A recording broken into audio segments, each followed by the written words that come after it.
Smoke rises behind Gaza's Al-Shifa hospital. In the courtyard and corridors are thousands of displaced people. At the gates, body bags. Israeli forces fought Hamas militants among ruined buildings in the north of the Gaza Strip on Thursday, inching their way closer to Al-Shifa and another main hospital in Gaza City. In the emergency room, this man says he and others tried to head south, but when they reached the road, a tank fired at them. Others fled along a frontline route. The White House said on Thursday Israel has agreed to pause operations in northern Gaza for 4 hours a day from Thursday, the first sign of respite in Gaza's war, allowing people to flee along 2 humanitarian corridors. Some of those escaping on Thursday said they feared another Nakba, the catastrophe of their mass dispossession after Israel was founded in 1948. They are driving people to schools and scaring them so they would leave. What we see today is a plan for a second exodus. What do things look like behind us? Death and destruction. Death and destruction. US President Joe Biden says he's seeking a longer halt of 3 days to help secure the release of hostages held by Hamas. We're hopeful. Things are moving along. Israel unleashed its assault on Gaza in response to a cross-border raid by Hamas gunmen, who killed 1,400 people, mostly civilians, as well as kidnapping about 240.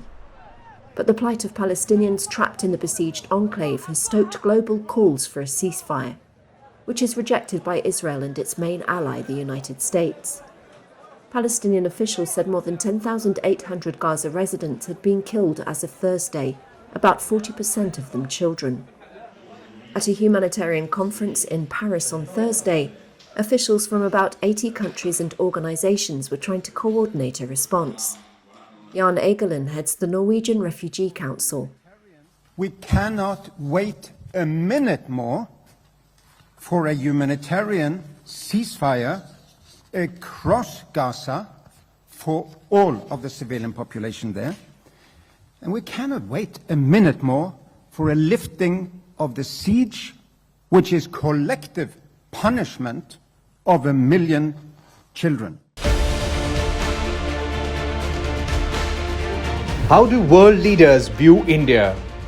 I've long believed that the relationship between the United States and India is will be one of the defining relationships of the 21st century. The bright spot of the global economy. The growth rate for India, which is 6.8 in 2022. Let's not forget, this is one of the bright spots in the global economy right now, such a high growth rate. The potential of India is enormous, and you have now a reformer, a radical reformer, who has the ability to transform it. On the verge of a big transformation.